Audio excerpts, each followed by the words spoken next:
En fait, ça reste un mot, pervers narcissique. Et puis, c'est que l'autre qui peut l'être. Ça, c'est jamais nous. Parce qu'à partir du moment où on se dit je suis pervers narcissique, c'est comme si ça se dissolvait. Ben non, si tu te demandes si tu es pervers narcissique, tu es finalement dans une recherche qui en fait te disculpe complètement de la perversion narcissique.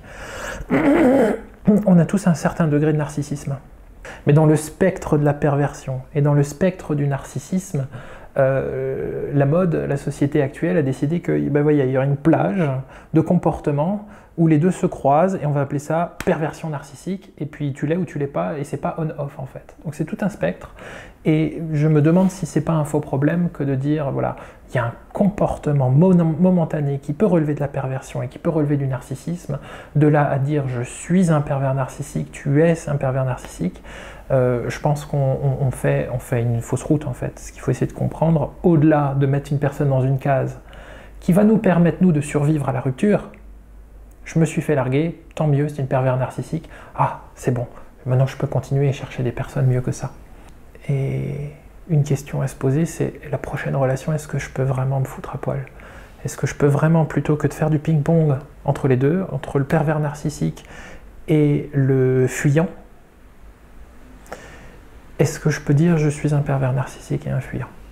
Et est-ce qu'on peut explorer ça ensemble? Est-ce qu'on peut travailler ça ensemble? Et là où c'est dur, c'est que ça nécessite de rencontrer une personne au même niveau de conscience. Parce que si tu rencontres une personne qui n'a pas le même niveau de conscience, attends, le mec il est en train de me dire qu'il est pervers narcissique, il est fuyant, moi je me barre en courant. C'est pas la bonne. Et c'est là toute la difficulté de la chose, c'est que plus on avance sur ce chemin de dépouillement, plus les candidats sont restreints. Et plus ça nécessite, et là c'est un parti pris, de rentrer dans des considérations tantriques.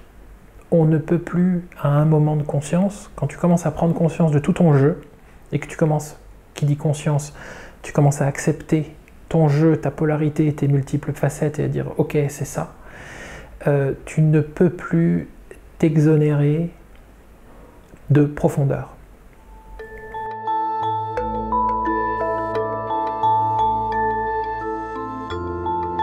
Si tu as aimé cette vidéo, clique sur le pouce levé. Si tu apprécies le contenu de cette chaîne, abonne-toi. Et n'oublie pas de cliquer sur la petite cloche pour être averti de nouvelles vidéos. Merci.